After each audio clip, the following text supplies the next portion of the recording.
Nah sekarang ini terhadap program itu tadi, kalau saya baca yang viral-viral itu kan mak-mak itu kan nagih mana tabung ini katanya kan. Bahkan ada Kan ada video meme. dibuat meme. Mana dia tabung ini? Nggak bisa gratis, bayar kalau di sini katanya. Bukan tabungnya Pak Gubernur itu kan Rohidin kata dia kan. Bayar ini tabung. Itu kan artinya lah ya Bang ya. mengingatkan sebenarnya ya. Itu mengingatkan bahwa janji politik itu harus dibayar. Nah, sampai sekarang ini rasanya belum ada pujian-pujian itu dari rumah tangga kan. Istilahnya itu saya belum mendengar pujian itu. Kemudian yang kedua misalnya soal kendaraan. Banyak soal pengaduan rakyat itu melalui media sosial. Sekarang ini kan tim cyber ini kan istilahnya itu kan orang sudah apapun di era ini orang melihat itulah sebenarnya surat elektronik sebenarnya untuk untuk pimpinan. Sindiran itu sebenarnya surat elektronik sebenarnya kalau saya melihatnya. Misalnya orang membayar pajak lah, yang dibebaskan katanya dendanya, sedangkan di dalam situ yang harusnya pajaknya, nggak ada kata-kata denda di situ. Nah itu paling tidak harus dijawab dengan tegas ya kan, oleh yang memberi janji. Kalau kita yang menerima janji kan menagih janji akhirnya kan. Menurut Wan ini belum masuk ini pembebasan pajak tadi ya? Ya terkesan ada sebuah dugaan semacam kebohongan sebenarnya yang terjadi di situ. Kalau dia soalnya adalah bebas pajak, ya harus bebas pajak. Ya masuk dalam kategori dugaan itu kalau saya. Tapi kalau ini kan janji politik, Wan. Janji politik itu harus dipertanggungjawab, makanya berjanji terhadap rakyat sebenarnya sudah punya wakil sebenarnya, ada wakil rakyat akan mengevaluasi ke depan terhadap calon ini kan. Wakil rakyat seharusnya juga mengingatkan ya kan para anggota DPR itu maksud saya. Artinya kan di situ orang-orang sudah dipilih rakyat juga. Artinya aspirasinya kan harusnya ditampung ke mereka. Ditegur, diingatkan. Hand traktor, kan ada pembagian itu, Bang. Ya kalau Agus Rin dulu katanya ada pembagian itu zaman itu. Saya nggak tahu kalau zaman Pak siapa.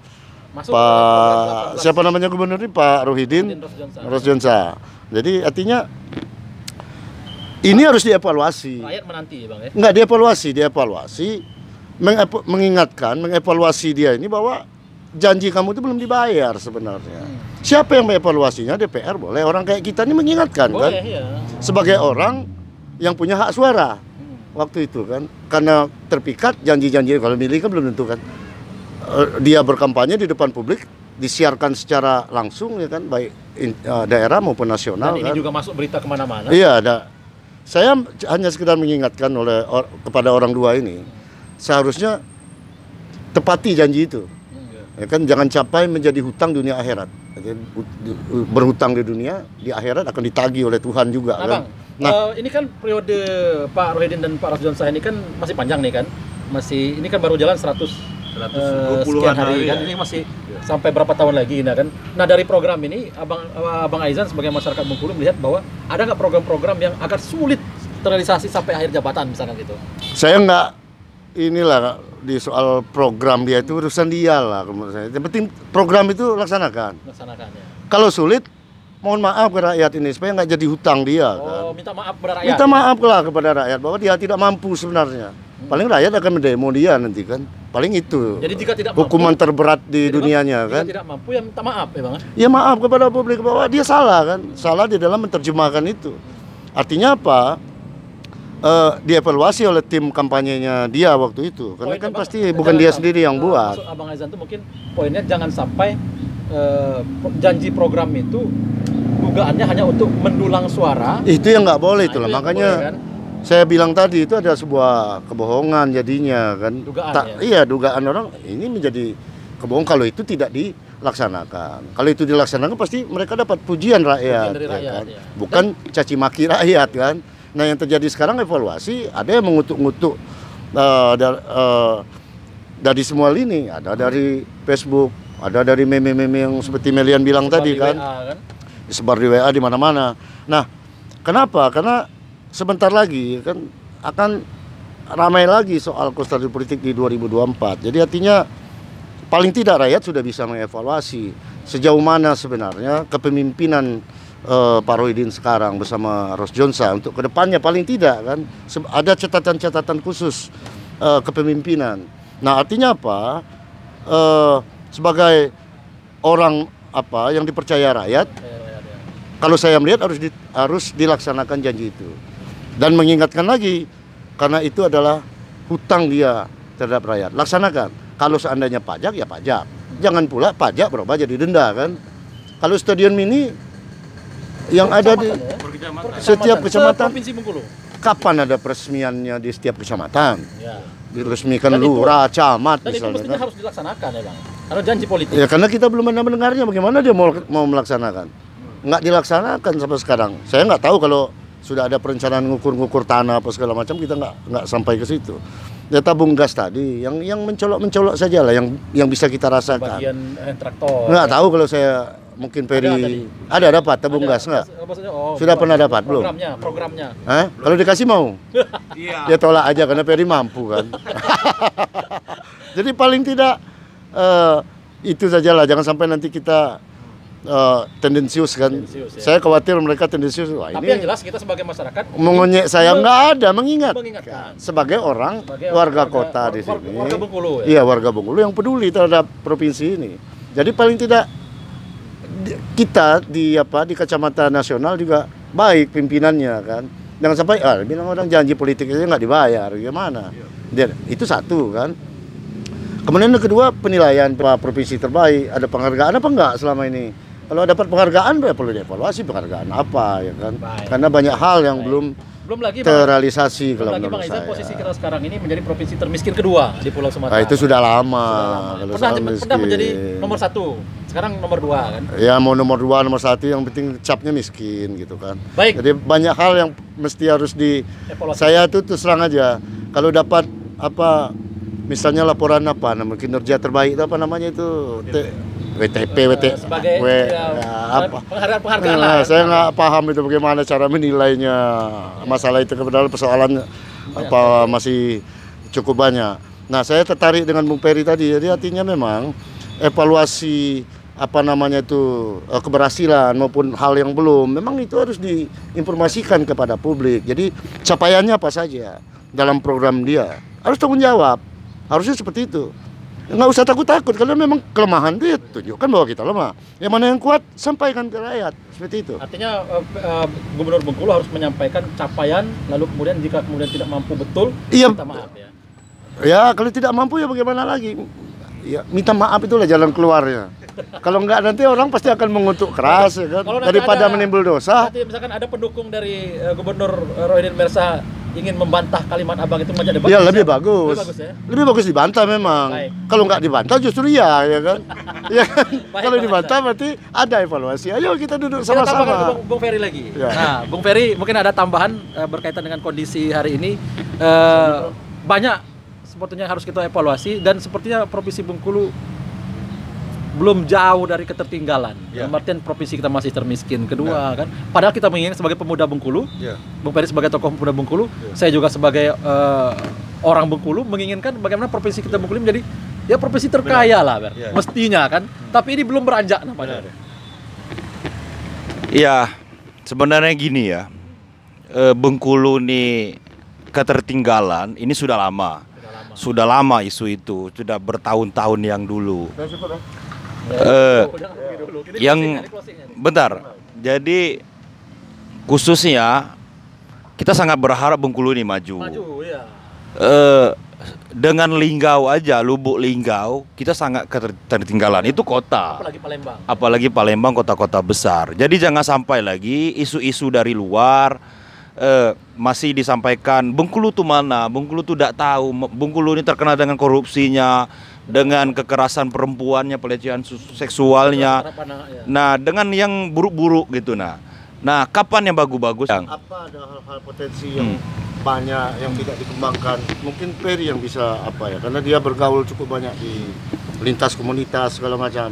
Artinya kan itu bisa apa poin-poin yang menjadi daya tarik soal terkenal atau tidak tadi kan? Itu menurut saya. Ya, Bengkulu ini pertama gini, khusus untuk Gubernur Bengkulu, dan wakil gubernur ini, khususnya lingkungan pemerintah Provinsi Bengkulu, di Dinas Pariwisata, Dinas Pendidikan Kebudayaan. Bengkulu ini dulu terkenal ini tempat daerahnya perdagangan. Itu pertama diingatkan. Inggris dan Belanda, Portugis ini bergerak di Bengkulu di Benteng Marlborough.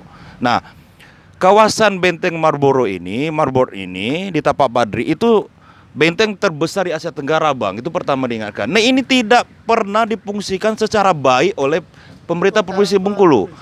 Itu kalau wilayah provinsi, tapi cagar budaya Jambi gitu, Bang. Wilayah otonomi daerahnya memang tetap di Kota Bengkulu. Pengurus. Nah, itu dimaksimalkan. Ini tidak pernah kita lihat skala besar.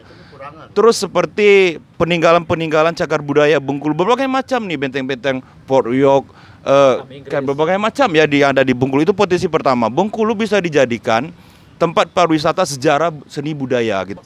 Harus dimaksimalkan. Nah, gini, pertama, orang-orang Bengkulu ini, masyarakat Bengkulu ini anak-anak kreatif. Aku lihat ini, Bung Milian, Bang Ezan. Ini tidak dimaksimalkan secara baik oleh Gubernur Bengkulu, Wakil Gubernur Bengkulu, dan pemerintah setempat. Nah, itu ada kita lihat di nomor ke-18 itu untuk peningkatan menjaga nilai-nilai budaya sejarah. Nah, industri kreatif. Nah, industri kreatif. Nah, ini program yang ke-18 menjaga nilai-nilai budaya dan sejarah Bengkulu serta mengembang industri seni kreatif. Sebenarnya banyak Bengkulu ini bisa dikembangkan dengan kota sejarah. Lebong Tandai itu dulu tambangnya terbesar sebelum Freeport. Nah, tambang emas itulah hasil yang dibuat Monas di Jakarta itu tidak bisa kita pungkiri, memang dijual dulu dengan pedagang dari Aceh ya, yang membeli emas, diambil Soekarno, dibawalah ke Jakarta. Nah, ini tidak pernah kita bahas sejarah kolonial Belanda Bengkulu ini dulu.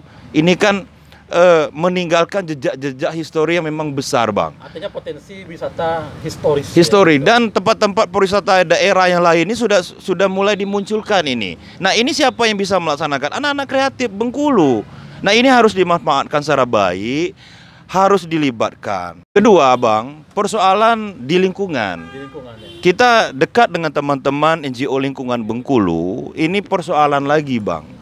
Memang kita tidak pernah membahas suatu daerah itu tidak terlepas dengan persoalan. Memang dari persoalan menutupi masalah akhirnya selesai munculnya ekonomi kreatif untuk pembangunan ekonomi berkelanjutan. Nah, Bengkulu dihimpitlah dengan hutan TNKS, Bukit Barisan, dan laut. Sangat sempit Bengkulu nih, Bang, dengan luas wilayah 2 juta hektar. Tapi konflik perhutanan, masyarakat adat, perkebunan sawit, tambang, dengan potensi maritim kita di sini, masalah troll berbagai macam. Nah, ini kalau masalah sangat komplit, Omel. Kalau kita membahas masalah isu dampak masalah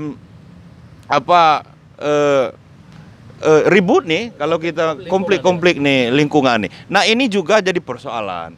Tidak pernah kita mendengar selama ini, misal gubernur memanggil NGO lingkungan ini, misalnya ada Walhi, ada Genesis, ada Kanopi, ada Yayasan Ulayat, ada Akar Ponesi.